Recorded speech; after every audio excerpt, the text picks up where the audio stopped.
Bulavinaka, hello, namaste everyone, and welcome to the Accelerating Water Security Action for Pacific Resilience session. This session is convened by the Pacific Community, SPC. My name is Sharita, and I will be the session host. To set the scene, we will have a brief presentation on the state of water security in the region. This will be followed by a video showcasing the resilience of the community. We will then go into a panel discussion with interactive dialogue on engaging communities on water security, where we would also like you, the audience, to also join the conversation. I now invite Mr. Exley Talamburi, Deputy Director of SPC's Disaster and Community Resilience Program, to welcome everyone and lead us into the session. Thank you very much, moderator. Ladies and gentlemen, Pacific greetings and welcome to this session on accelerating water security action for Pacific resilience, organized by the Water Security Team at the Pacific Community's Geoscience, Energy and Maritime Division. As you may be aware, the focus is on accelerating water security action as a resilience issue because Pacific Island countries and territories are at the forefront of the adverse impacts of climate change and disaster risks. This is further compounded by the COVID-19 recovery and the rising global food and fuel prices, which add more stress on our small economies and existing vulnerabilities to climate and disaster risks. In the Pacific, our overarching integrated strategy for addressing climate change and disaster risks is the framework for resilient development in the Pacific. This is implemented through an inclusive Pacific Resilience Partnership. In this session, we will showcase how the Pacific is progressing with SDG 6, our unique challenges, and our solutions to anchor water security as a resilience issue that leads to resilient and sustainable outcomes. Our speakers are water security engagement and partnership practitioners and experts who bring a wealth of technical expertise from across the Pacific. You will hear about water security in the Pacific, innovative actions that we have taken to enhance water security as a climate and resilience issue, such as multi-sectoral partnerships, cultural surveys, importance of community ownership, and integrating traditional knowledge into our planning, investments, and practices. I encourage you to engage actively with our panelists and hope you will learn something new at the end of this session. I would also like to invite interested partners and organizations to reach out to my team on potential new partnerships in building water security as a resilience priority in the Pacific. I thank you.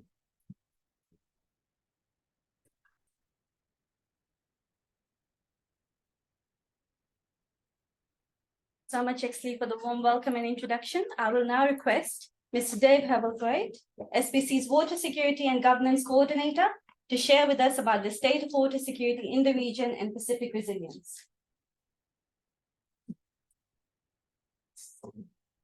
Hey, thank you, Sharita. Bulavinaka, everyone. It's great to be here. This is a bit of a special moment for us. It's the first time that the Pacific community has participated in the CWE Water Week. So we're not there in person, but we're here virtually from the other side of the world. And we really welcome everybody who's participating either from Stockholm or joining from wherever you are in the world, including our friends and neighbours in the Pacific region. We're going to take you through just a little scene setting exercise at the moment on what is water security in the Pacific, what does it mean, and how does it relate to resilience in this part of the world. And first up, I thought maybe we could get our bearings. So I think maybe at least some of you who are on the call might be in Stockholm at the moment. And if you are, I hope you're really enjoying the proceedings. But we're going to ask if you could shift your thinking from that part of the world through to the other hemisphere. And often this is a real challenge for us in talking to our colleagues in water and sanitation space about trying to move from countries in Asia and Africa and the Americas, where really large countries with large floodplains and large irrigation schemes, to this part of the world in the Pacific. And this is where we are. at the moment. The team here with me is in Suva at one of the main campuses of the Pacific community. And just as an example of some of the locations where we're working as part of supporting our member countries and territories, I'm going to zoom in to one part of the Pacific. And if we zoom into perhaps the most central part of the Pacific that we can, there's an island called Christmas Island that lies about 2,000 kilometres south of Hawaii. It's on the equator. The Christmas Island is an atoll. It's the largest atoll by land area in the world. And it's also has the most variable rainfall of any inhabited island in the Pacific. And yet it's still home to a community of about 8,000 people. And these 8,000 people on Christmas Island are sustained by a very fragile but very valuable water resource. Just missed that, excuse me, I'll go back a slide.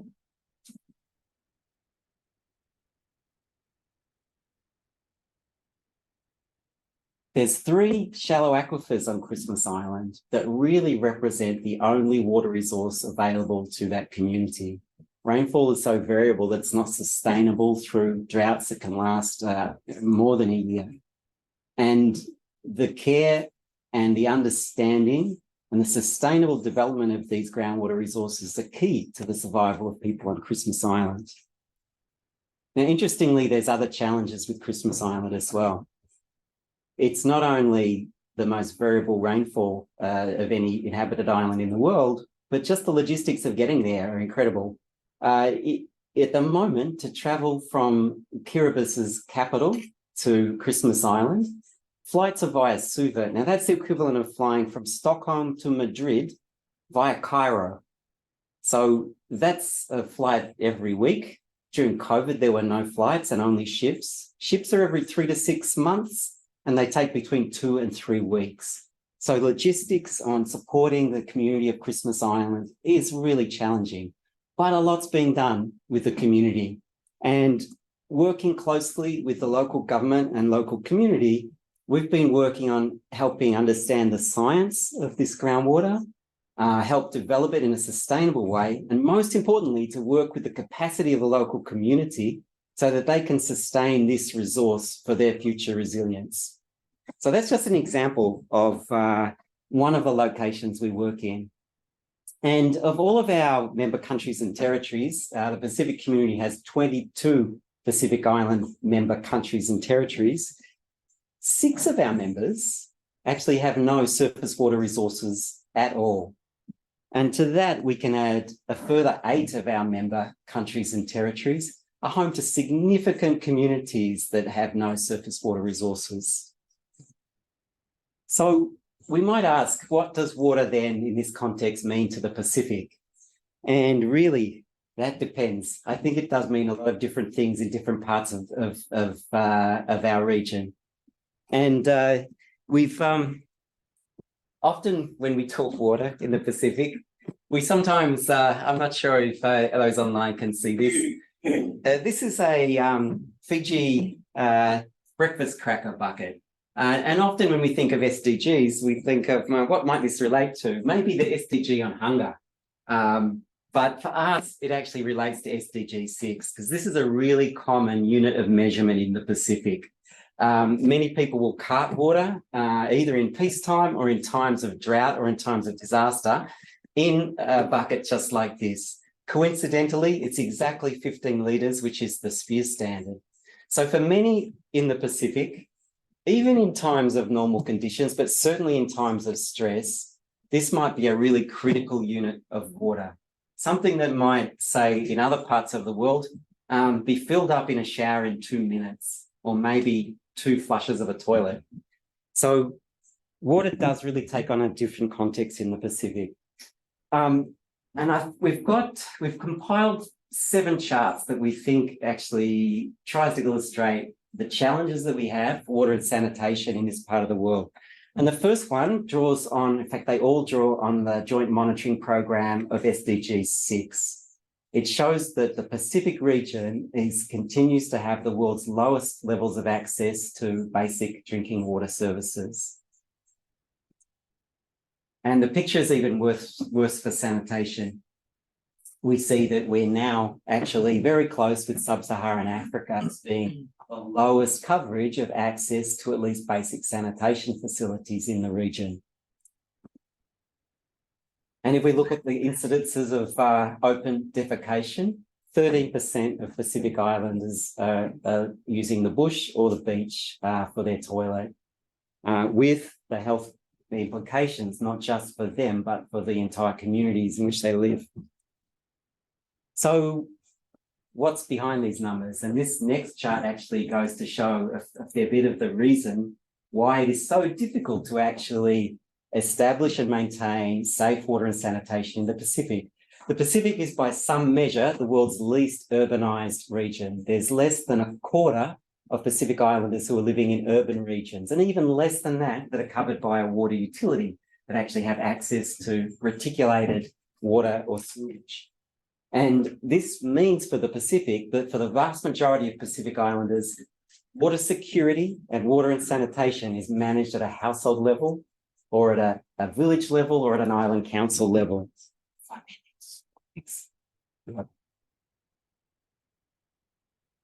We also have something in the Pacific that is really unique as well. We have the largest gap between our urban and our rural populations in terms of coverage.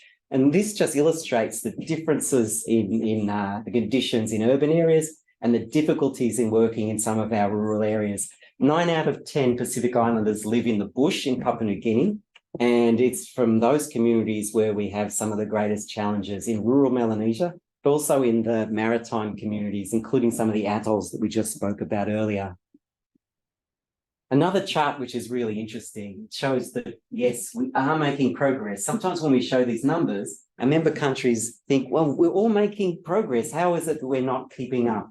Well, what the numbers show us from the JMP is that every country in the Pacific is making progress, but too often this progress is not keeping up with population growth, with population movement, and with the impacts of climate change. And that brings me on to our final chart. When it will move.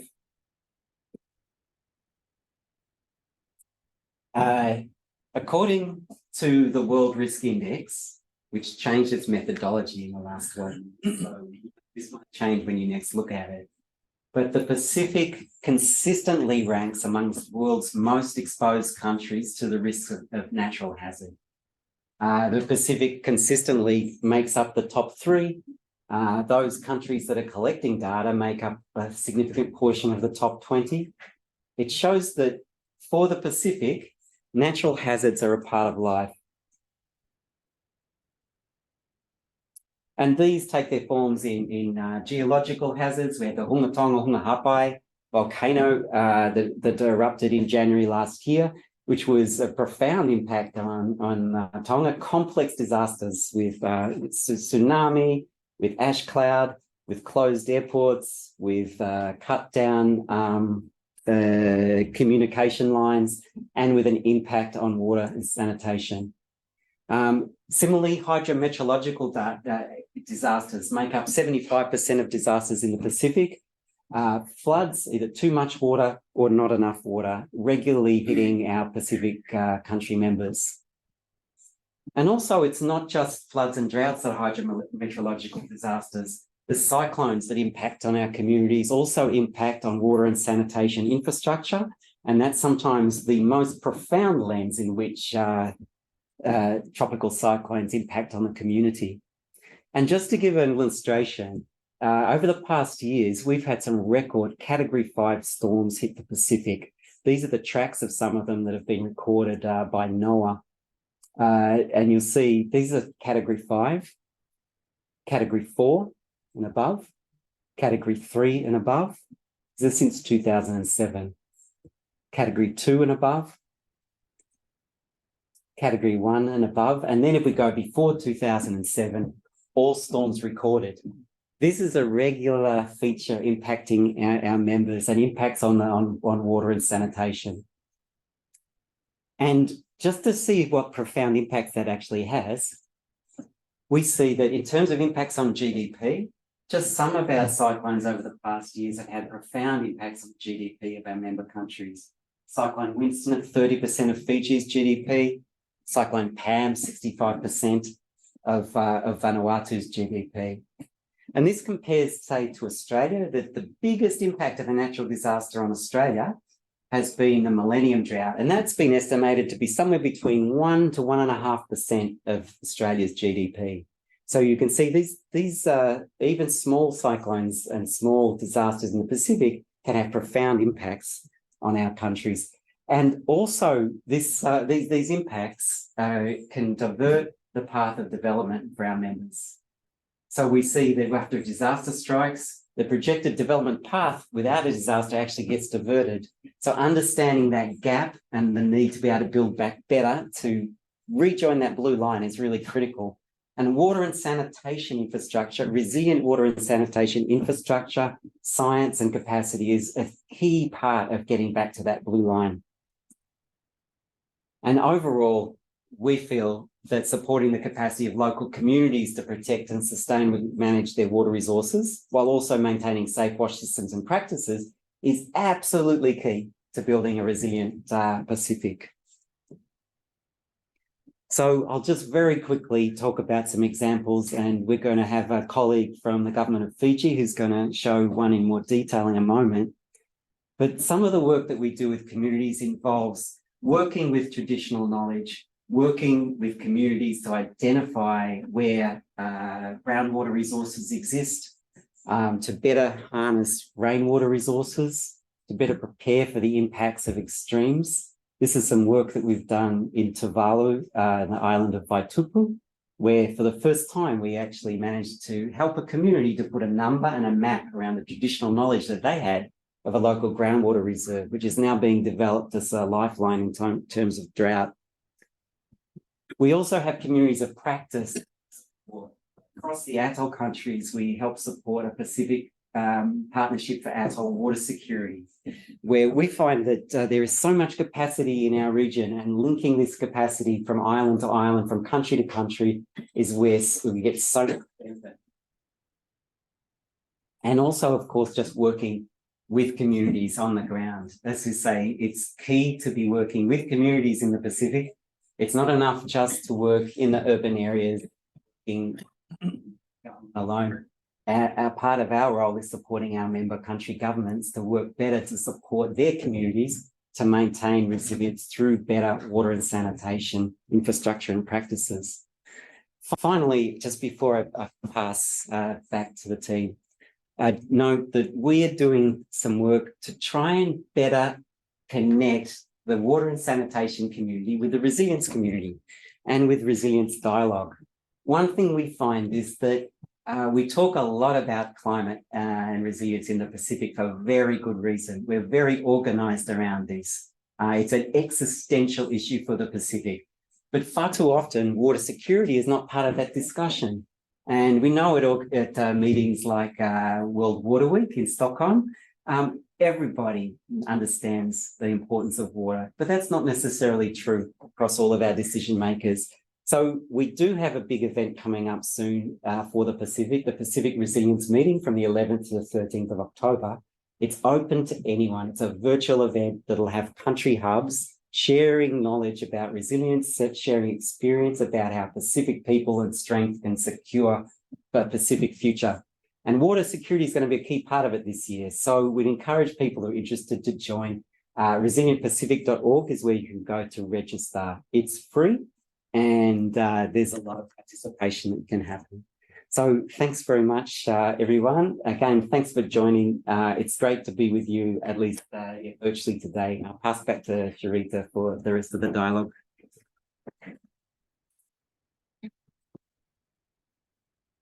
Thank you so much, Dave.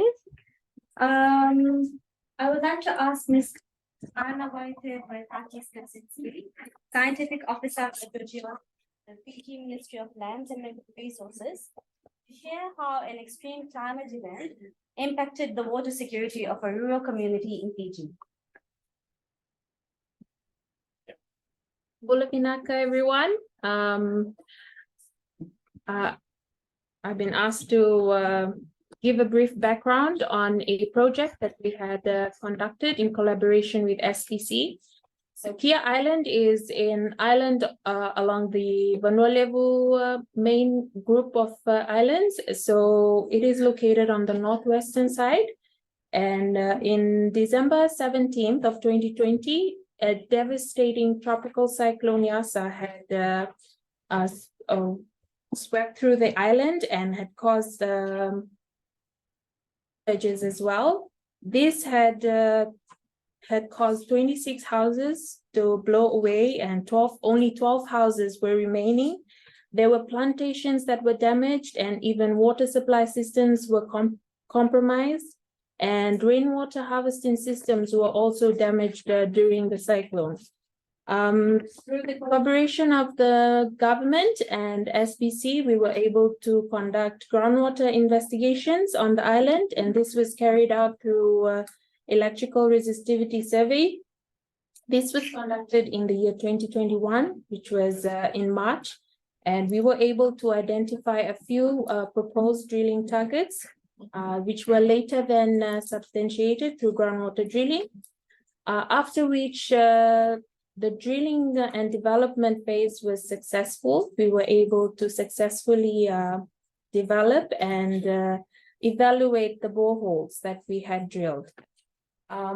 In the same year, in March, we were able to reticulate and install groundwater supply systems, water supply systems, and this included the installation of solar submersible pumps. We had solar panels and two 10-meter cubed tanks installed for the community. The community successfully used, and we were commissioning the project, and they are successfully using this water source. To my understanding, their experience, they were very, the community was very happy, and they were glad that the government, and in collaboration with the Pacific community, were able to assist and also implement a groundwater project that was that they had been able to rely on after such a devastating event. And I think that's all that I have this afternoon or this morning, wherever you are joining from. Vinakavalevo.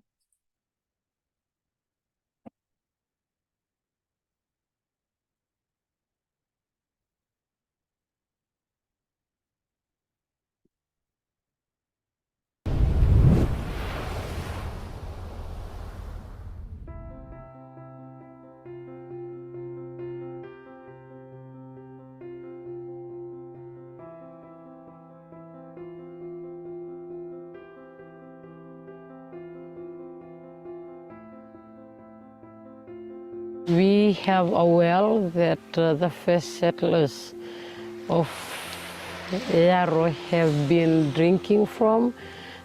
They do washing, they bath from there, and they also carry water to their house. They use a bucket and then they draw water from the well.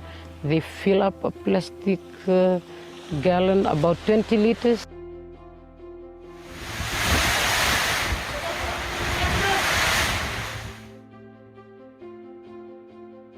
We saw water tanks flowing above our heads, above the house that we were in.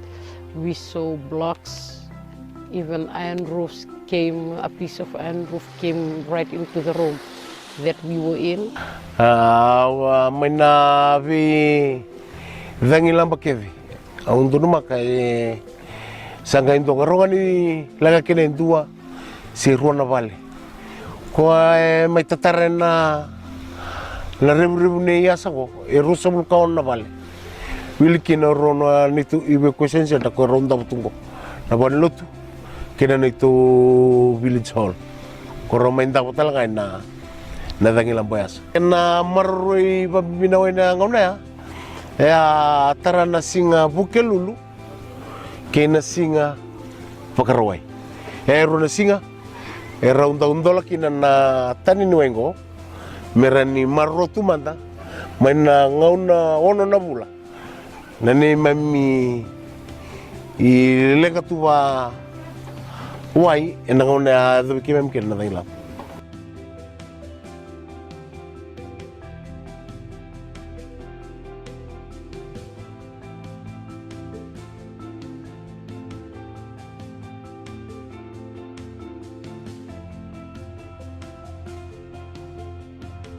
The whole program was run by MRD and the Fiji government as part of disaster response after Cyclone Yasa, and the source was a result of a combined investigation that was done by the two organizations, Mineral Resources Department and SPC's Water Resource Assessment Team, that led to the identification of this particular source that was then drilled by MRD's drilling team for the community's water supply.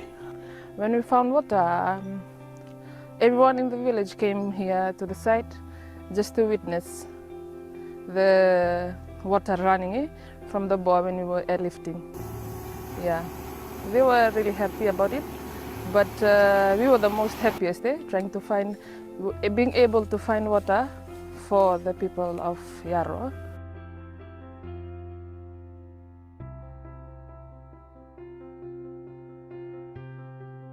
When we talk about resilience, we are hoping that through all these interventions, we are able to put up the systems that are required that could help the communities to withstand the impacts of disasters that could be worse than Cyclone Yasa. Knowing that water is the human right, it's very important for human survival. Having that particular source of life available during a disaster is a source of hope. Even if they are waiting for other help or assistance for food and other things. So na bibina kay mayad.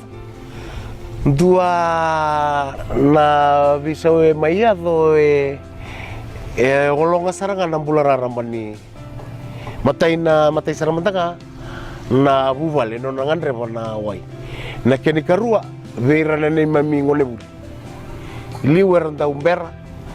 Na ni mami dolawai na mami dolawai mena toevo kau mai mer mai silivali na monongo sa na bisau saya na bisau sa totola na mami ngone buli ure na mami marama sa sulebi rendo na vadi lebu ni sa sili ngai vale ra pangata kana vai vale pasa ngai vale ndo talango na bibisau ni kambale na tiko mbula dongo kena bangata na wai na balai iliu ke mem sedang bangata katuna na pit toilet kongo sara flash tuna sabaka ngada tu mai taun lambas na bibisau ko kota mai na kena saya ke mem na bibu ke lem kona. It has made life much easier because my kids are still small. None of them can carry water for me. Now I have a tap just right in front of my house. Life is so much easier.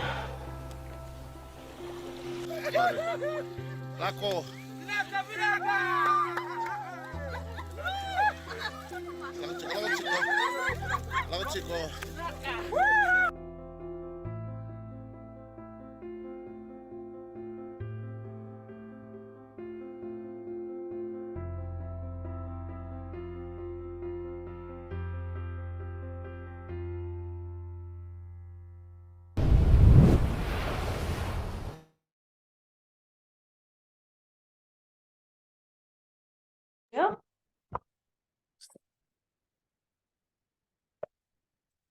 Everyone enjoyed the video. So we will now go to our panel discussion, which will spotlight both challenges and innovative solutions in the Pacific. Presenting our panelists, Miss Mary Alado from the Solomon Islands. Mary is a climate change adaptation and DRR practitioner with 20 years of experience in community-driven development. She is also the project coordinator for SPC's Building Regional Action and Cooperation on Water Security Project.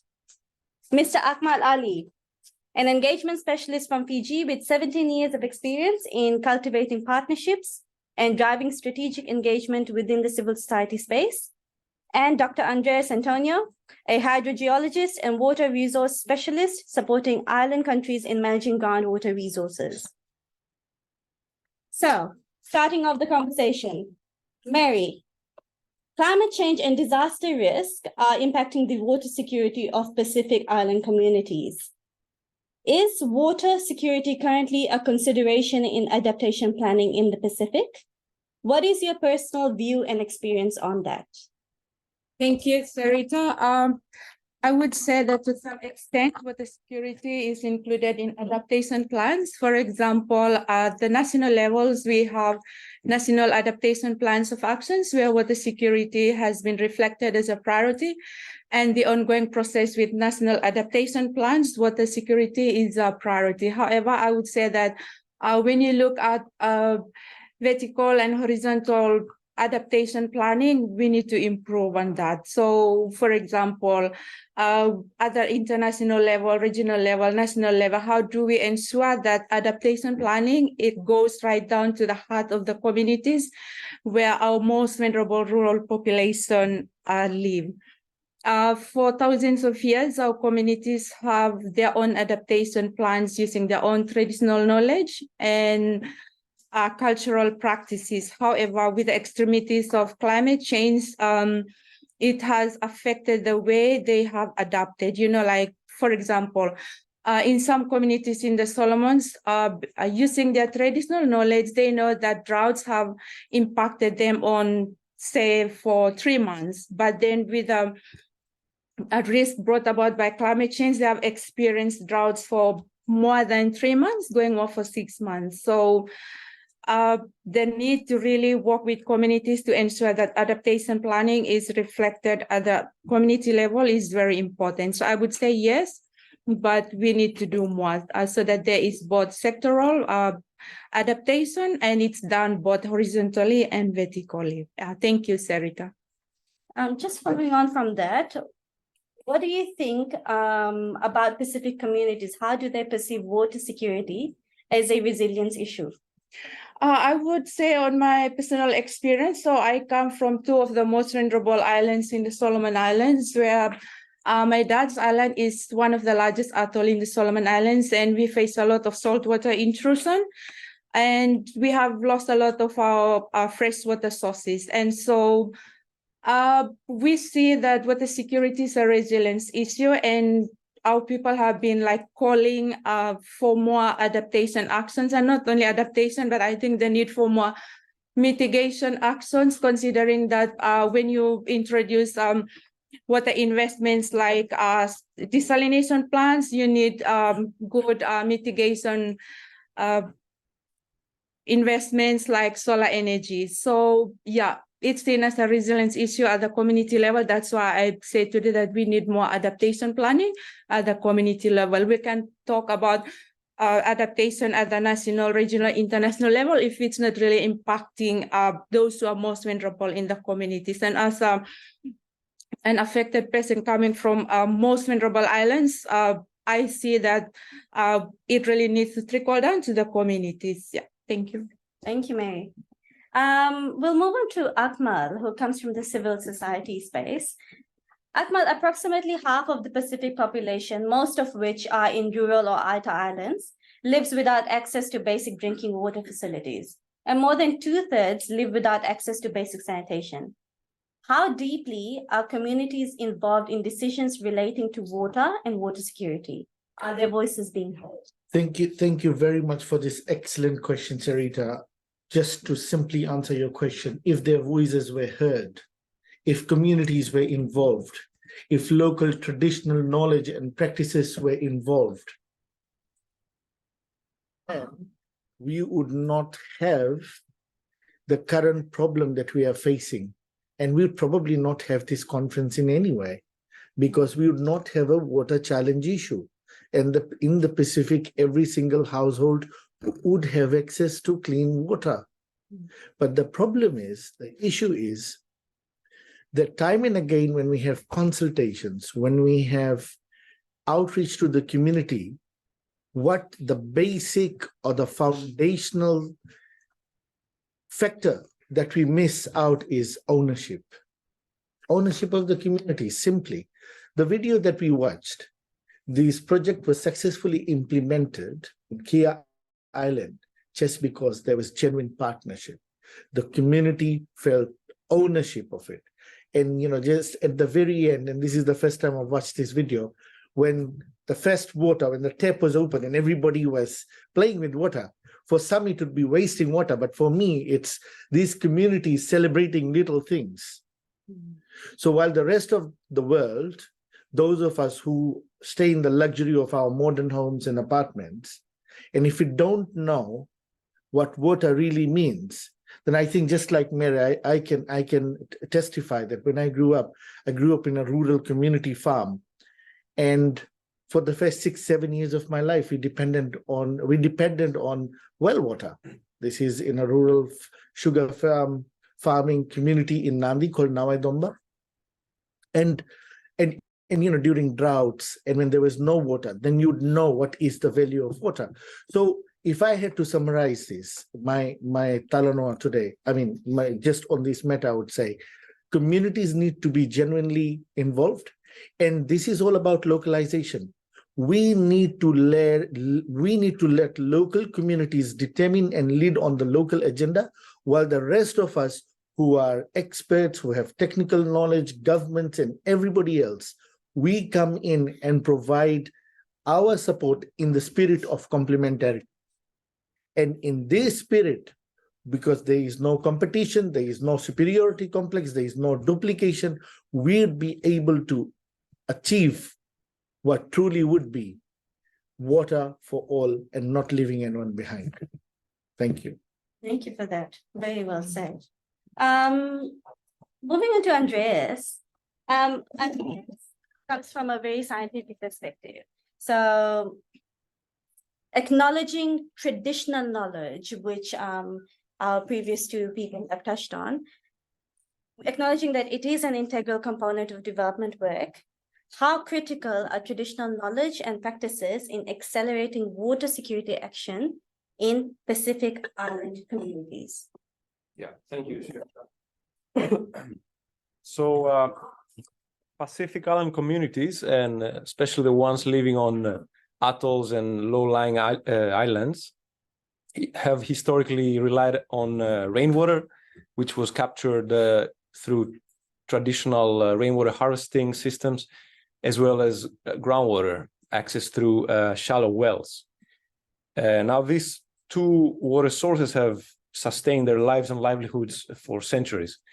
These communities have also developed water resource use and management practices, which have also supported them getting through droughts and other disaster events. So with the introduction of modern rainwater harvesting systems, in some of these countries like Tuvalu and the Marshall Islands, for example, there was a shift in mindsets and behavioral changes towards, and that was over the course of 1 or 2 generations, towards rainwater, which suddenly was a lot more abundant. But this over-reliance to one water source also created a certain degree of vulnerability. Acknowledging and capturing this traditional knowledge and integrating it in technical interventions around water security, for example, is key. It can basically help. Hold on 1 second. Oh yeah, it ensures acceptance on behalf of the community. It ensures ownership, as Akmal said, which in turn leads into the longer-term sustainability of these interventions.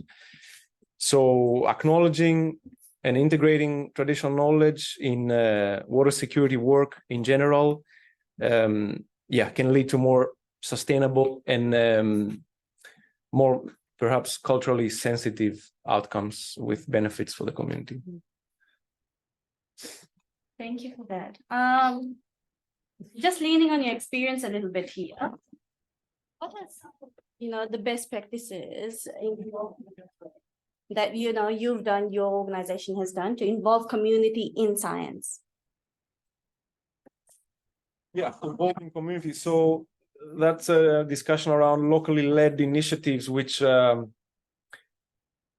can support the resilience of Pacific Island communities to droughts. Water resource monitoring, community-based water resources monitoring, for example, can help identifying stress levels of available water supplies, can help prepare the communities for impact of droughts, but also identify solutions to increase the water security in the future. And this approach is based on the citizen science concept, where community members are active participants in the collection and use of timely and reliable data around water resources. A great example of this is from Tuvalu, which is a remote atoll country in the Pacific, where the connections between the islands are quite difficult. So community volunteers were trained on water resources monitoring techniques of, for example, rain tanks, cisterns, and wells. Suitable equipment was handed over, such as salinity meters or bacteriological field test kits and other measuring tools.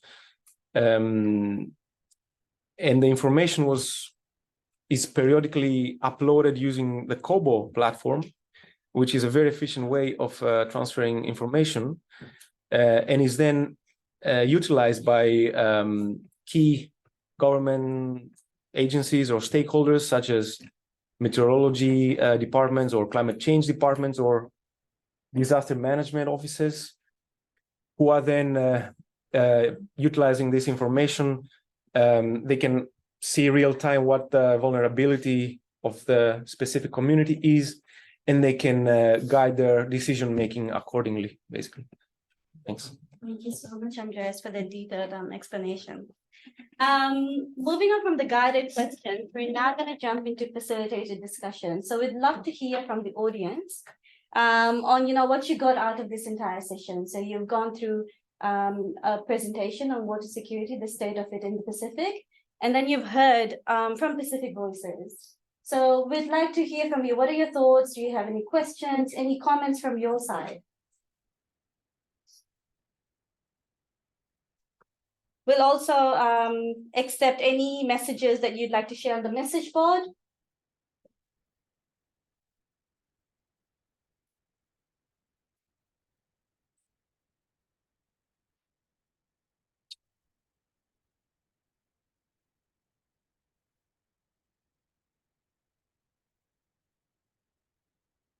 Sorry, just checking, did everyone hear us? We suspect the mic went off on our side.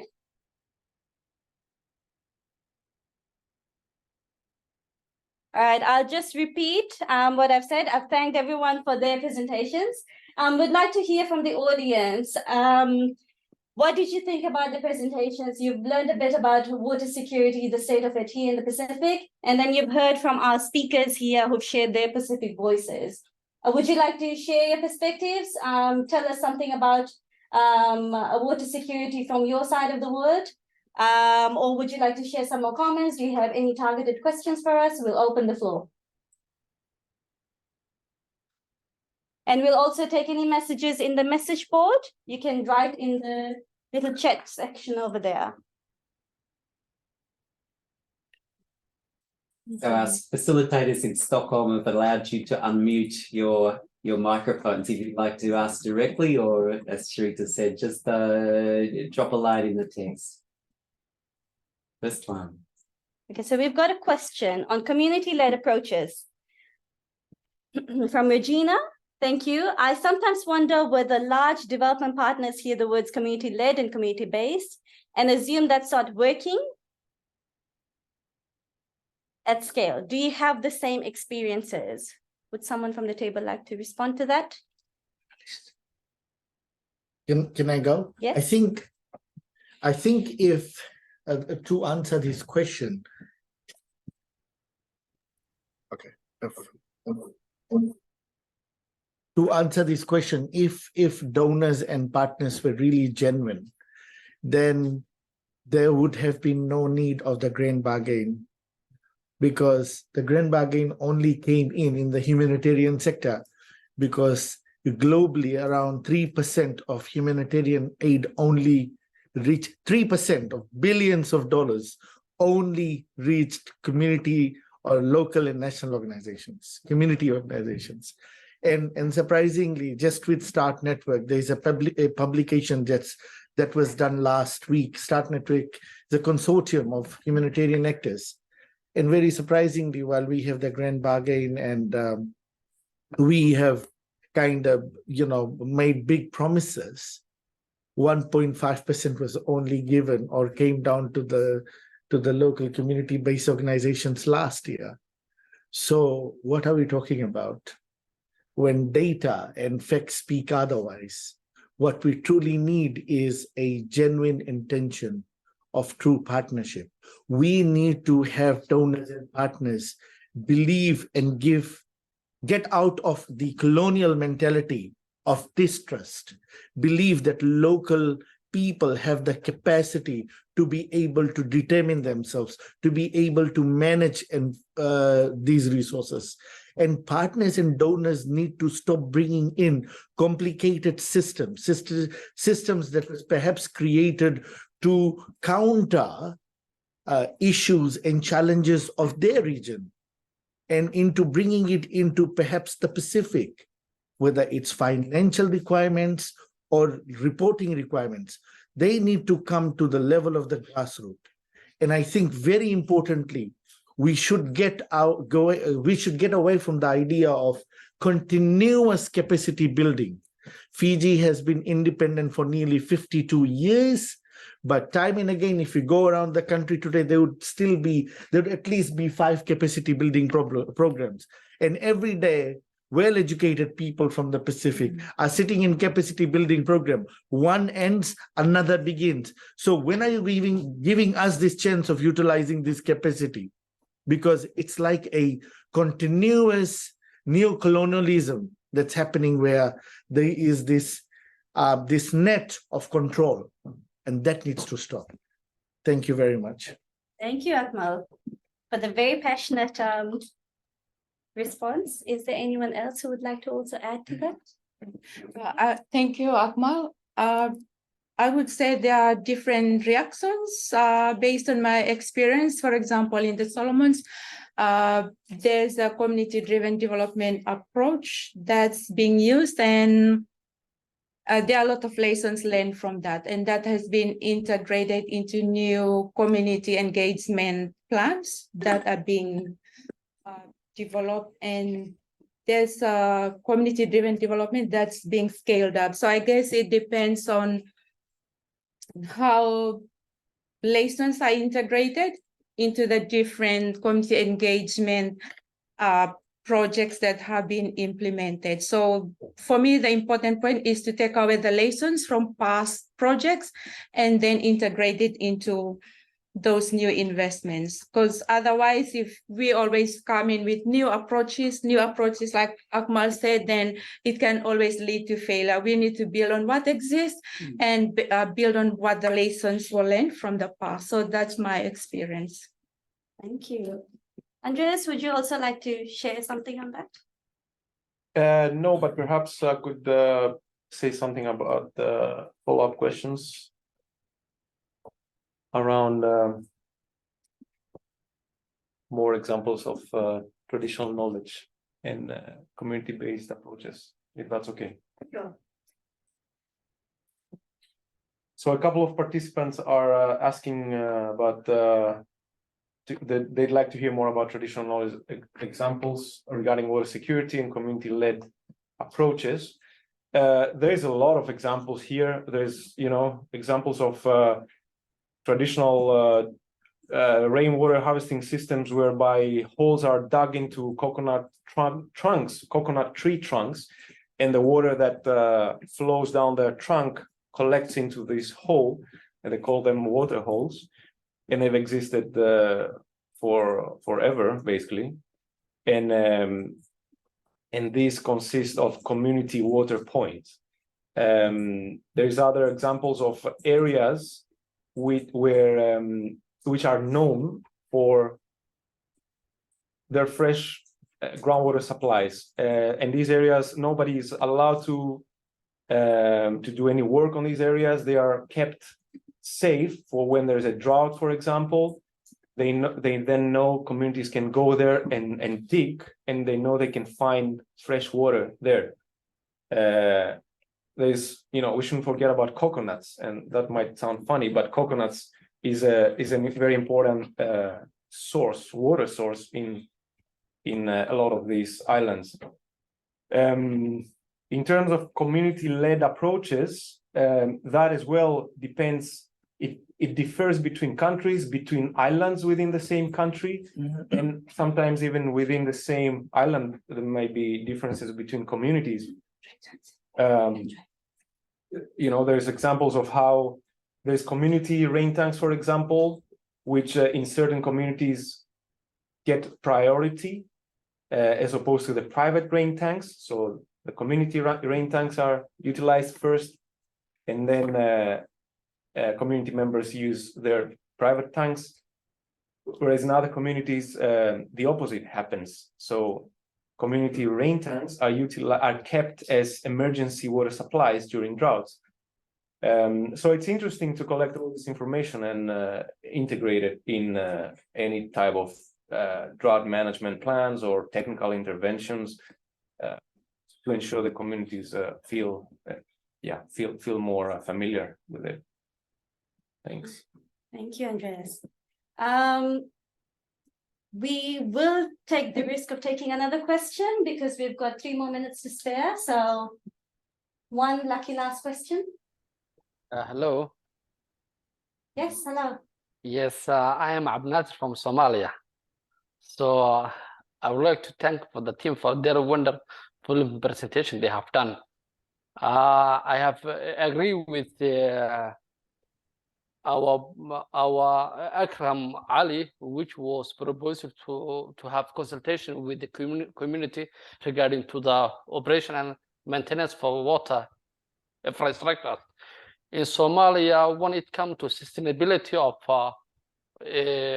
for water system, we have 3 B's in methodology, in which we have done to establish a water community, and we have also linked with the business ownership in the areas in which we have operating.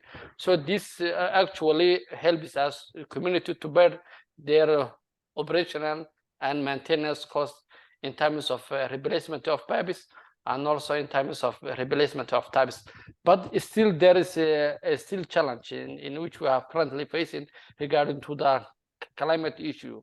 So I would like to ask you with the team, is there a ways, a cost-effective ways in which we can do water harvesting system, and then which can improve water discharge? Thank you. Thank you. May we refer to Andreas on this one? Yes. Sorry, what was the last bit of your question, if you don't mind? Sorry about that. My question is that, is there a cost effective ways in which we can do water, rainwater harvesting system? Effective ways? Cost-effective. Cost effective ways in which we can do water harvesting, rainwater harvesting.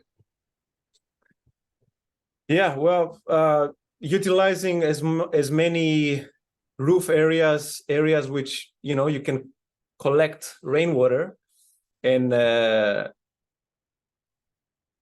applying the suitable guttering around it, not sure. Maybe Dave can provide some information on that. Yeah, thanks, Abdinasa.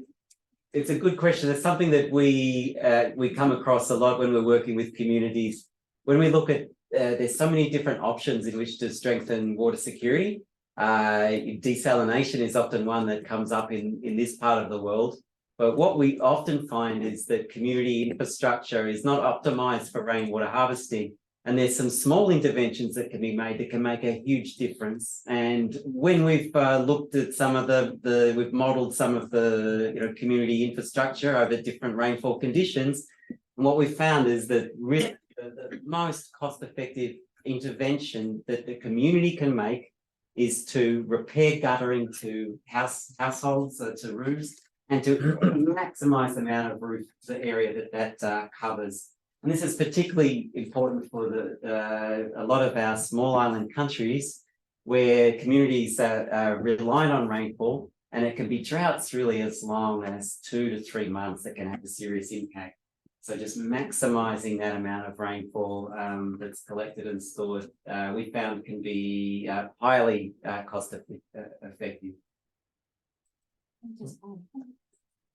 Yes, Mary, would you like to add something? Yeah, I just want to share the case of some work we did in the Solomon Islands around rainwater harvesting.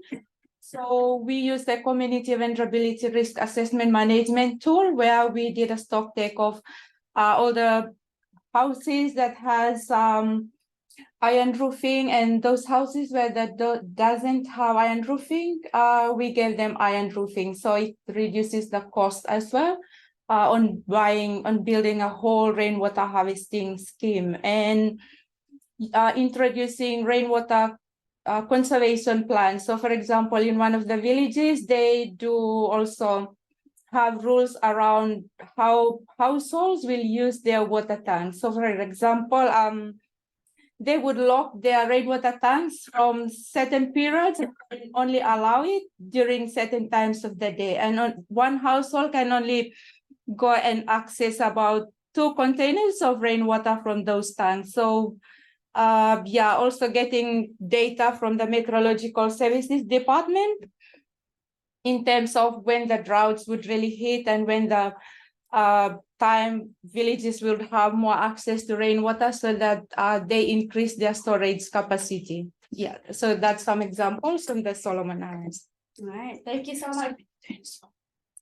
We will wrap up this session. Thank you so much to all our panelists and for the audience to engaging in this. Over to Mr. Exley, who will now wrap up and highlight key takeaways and learnings from this session. Thank you very much, moderator. Thank you very much. Thank you very much, moderator. Apologies for that. And also to our 3 panelists for a very comprehensive discussion. What was clear from the presentations was that the Pacific Island countries and territories have a unique case in terms of their vulnerabilities.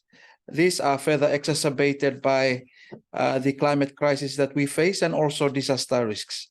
3 calls to action from the discussions. One is that adaptation planning and investments need to be rooted down to the community level and ensuring that they build on lessons learned from previous interventions. There is need for both vertical and horizontal coordination.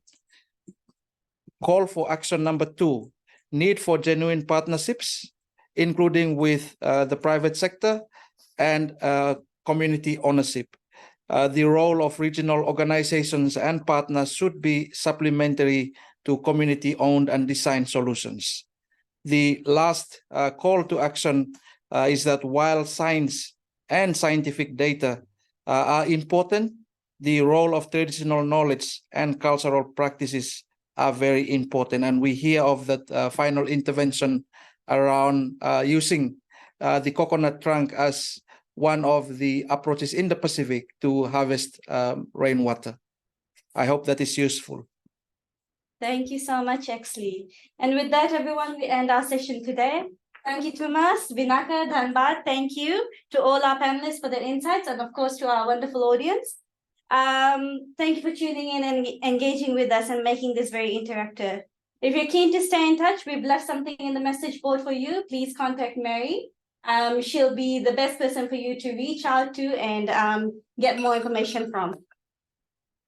We are proud to be able to have shared Pacific voices and perspectives, and we thank Siwi and World Water Week for this platform, wishing everyone a wonderful week ahead. Vinaka.